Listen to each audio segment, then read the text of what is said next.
यस घडीमा म सबभन्दा पहिले यस गौरवपूर्ण क्षणमा, यस ऐतिहासिक क्षणमा म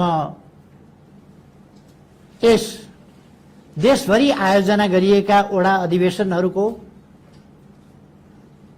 र शाखा अधिवेशनहरूको एकमुष्ट पार्टीको केन्द्रीय कार्यालयबाट उद्घाटन गर्न चाहन्छु र सबै अधिवेशनहरू उद्घाटन भएको घोषणा गर्दछु। कमरेडहरू, मैले विश्वास लिएको छु यी अधिवेशनहरू अत्यन्तै भव्यताका साथ, अत्यन्तै उच्च स्तरको समझदारीका साथ, एकताबद्ध ढंगले सफलतापूर्वक सुसम्पन्न हुनेछ। आम रूपमा उच्च स्तरीय समझदारीका साथ, सर्वसम्मतिका रूपमा, लोकतान्त्रिक अभ्यासको उन्नत रूपमा सर्वसम्मतिका साथ सम्पन्न हुनेछन् भन्ने मैले विश्वास लिएको छु र म तपाईहरुको उन्नत स्तरको समझदारी, जो एक ढंगले भन्ने हो भने दुनियाँका लागि नै अनुसरणीय हुन सकोस्, त्यस प्रकारले सम्पन्न गर्नका लागि आफ्नो ठाउँबाट योगदान पुर्याउन सबै साथीहरूलाई हार्दिक आग्रह गर्न चाहन्छु।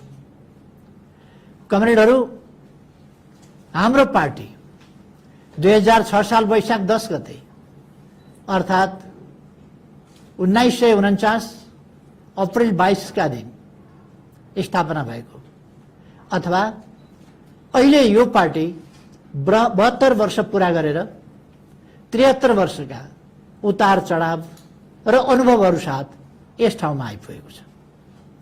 हामी सबैलाई थाहा छ, हामी एउटा महान उद्देश्य लिएर, समृद्ध नेपाल सुखी नेपालीको राष्ट्रिय आकांक्षालाई साकार पार्ने उद्देश्य लिएर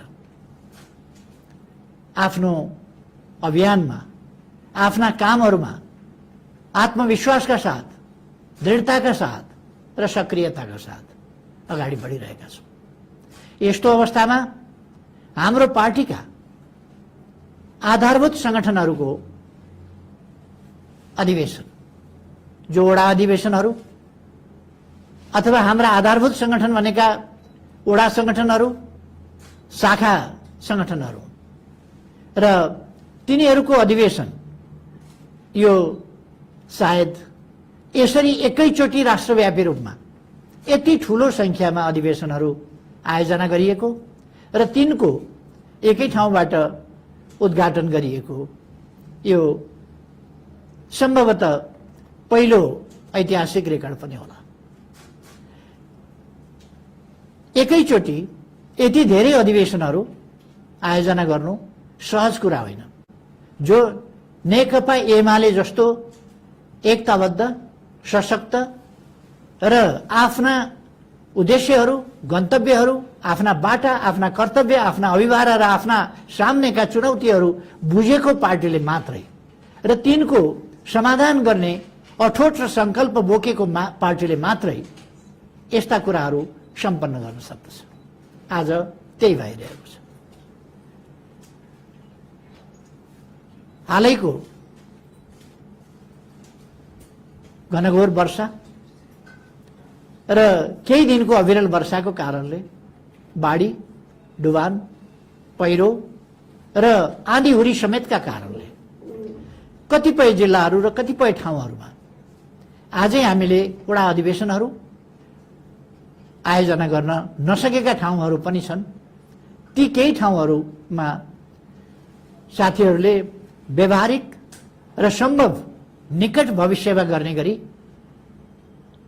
यी अधिवेशनहरूलाई केही ठाउँमा स्थगित गर्नुभएको छ र ती केही दिनभित्र सम्पन्न हुनेछन्। ती सम्पन्न गर्नका लागि म साथीहरूलाई विलम्ब नगर्न, आफ्ना तयारी गर्न पनि आग्रह गर्न चाहन्छु। जुन कुराले हाम्रो राष्ट्रव्यापी एकैचोटि एकै दिन गर्ने भनिएका वडा अधिवेशनहरूलाई केही व्यवधानको स्थितिमा पुर्याएको छ, त्यसलाई ध्यानमा राखेर हामी त्यो प्रबन्ध गरिरहेका छौँ भने परिस्थिति कति जटिल छ भन्ने कुरा हामी देख्न सक्दछौँ। यसबीचमा सयौं व्यक्तिहरूको जीवन गएको छ यस अति वर्षाको कारणले। र एक ढङ्गले भन्ने भने यो असामयिक वर्षा हो, असामयिक र अतिवृष्टि। यसले उत्पात मचायो र सँगसँगै आँधीहुरी पनि आयो। यसबाट जुन क्षति भएको छ, आफ्नो जीवन गुमाउनेहरूप्रति म भावपूर्ण ढङ्गले श्रद्धासुमन अर्पण गर्न चाहन्छु सिंगै पार्टीको तर्फबाट। र घाइतेहरूको शीघ्र स्वास्थ्य लाभको कामना गर्न चाहन्छु। यति बेला जुन क्षति भएको छ त्यसप्रति म अत्यन्तै संवेदनशील छु र सरकारले क्षतिपूर्ति उपयुक्त ढङ्गले उपलब्ध गराउनु पर्दछ। बाली नाली जुन नोक्सान भएको छ त्यसबाट जनताको, किसानको जीवन र जीविकामा असहजता पैदा गरेको छ। यी कुराहरूदेखि लिएर मानवीय क्षति भएका ठाउँहरूमा, घाइतेहरूको उपचारको प्रसङ्गमा, अरू कुराहरूमा सरकारले ढिलासुस्ती गर्न हुँदैन र कुनै कन्जुसियाई गर्नु हुँदैन भन्ने आफ्नो सुझाव पनि राख्न चाहन्छु। र सरकारलाई त्यो माग पनि भन्न चाहन्छु म कि जनतालाई राहत सुविधा पुर्याउने कुरामा ध्यान दियोस्। हाम्रो पार्टीका कार्यकर्ताहरूले यस विपत्तिको घडीमा जनतालाई उद्धार गर्ने कुरामा, राहत पुर्याउने कुरामा, सहयोग पुर्याउने कुरामा जुन तत्परता देखाउनु भएको छ त्यसका निम्ति म पार्टीका तमाम नेता, कार्यकर्ता, जनप्रतिनिधि सबैलाई हार्दिक धन्यवाद भन्न चाहन्छु।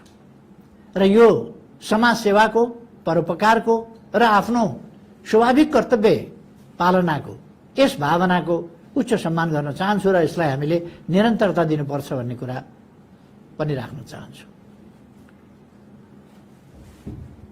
अन्य सङ्घ संस्थाहरूले पनि यसमा धेरै महत्त्वपूर्ण भूमिका खेल्नु भएको छ। मानवीय भावनाले सेवा पुर्याउनु भएको छ। उहाँहरूप्रति पनि म धन्यवाद र आभार भन्न चाहन्छु। कमरेडहरू,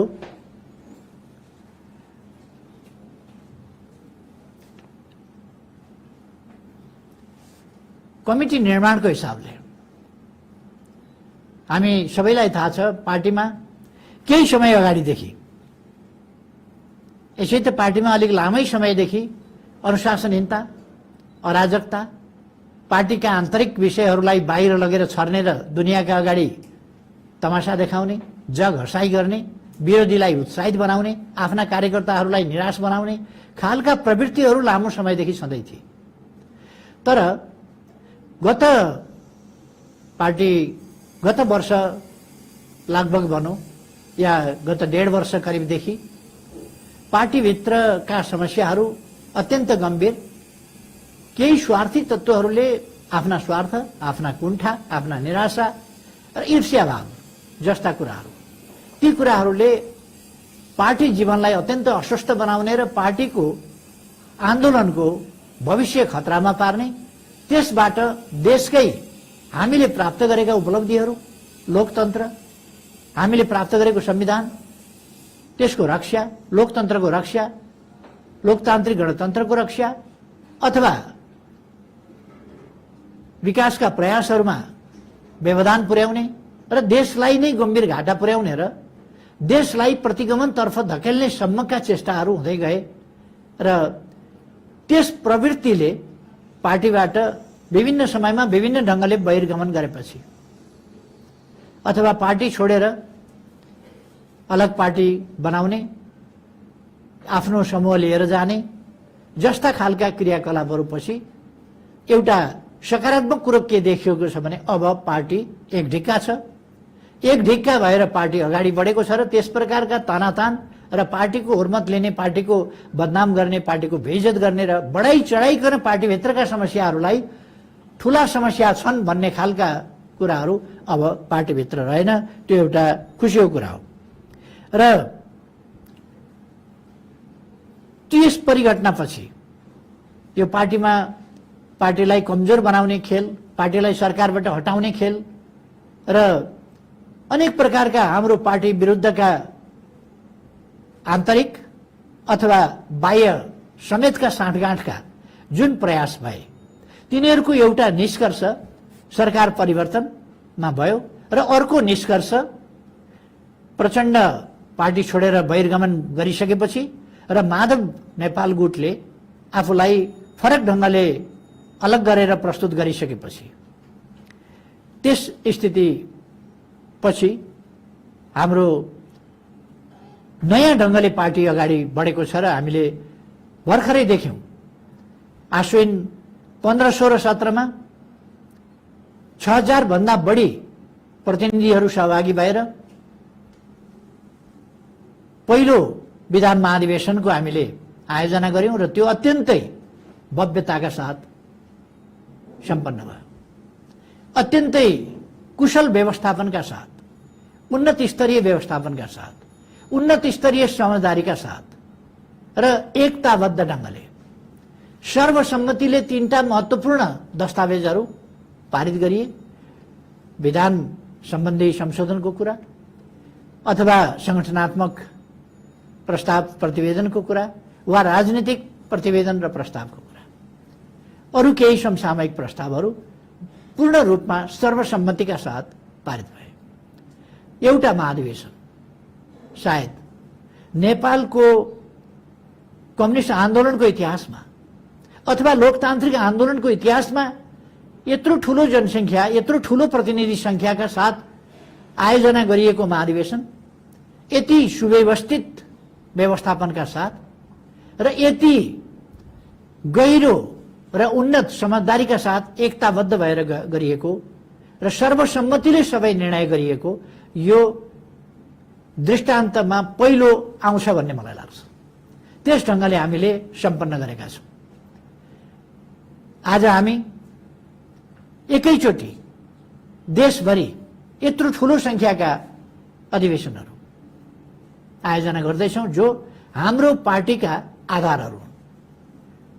देशभरि छरिएर रहेका, ओडा ओडामा छरिएर रहेका सम्पूर्ण कमिटीहरूको एकैचोटि, ओडा ओडाको एकैचोटि अधिवेशन, यो सहज कुरा होइन। भन्न जरुरी छैन, केही पार्टीहरू आफूलाई महत्त्वपूर्ण पार्टी भन्नेहरू, लोकतान्त्रिक पार्टी भन्नेहरू नै महाधिवेशन गर्न नसकेर वर्षौंदेखि अड्किरहेका छन्। संविधान अनुसार गर्नुपर्ने महाधिवेशनको 5 वर्षको अवधि पार गरेर त्यस अवधिपछि फेरि थप 6 महिनाको अवधि पार गरेर अर्को 6 महिनाको अवधिभित्र अहिले गुज्रिराखेको र त्यसमा पनि 13वटा जति जिल्लामा बल्ल केही भयो होला। अहिले म त्यता जान चाहन्न, मैले तुलना गरिरहनु पर्ने आवश्यकता पनि छैन, तर मैले खाली हाम्रो पार्टीको एकता, हाम्रो पार्टीको व्यवस्थापकीय कुशलता, हाम्रा पार्टीका तमाम नेता कार्यकर्ताहरूको कर्तव्यबोध र उन्नत स्तरको समझदारी को पक्षहरूलाई यहाँ उजागर गर्न खोजेको। यो अत्यन्तै उन्नत रहेको छ।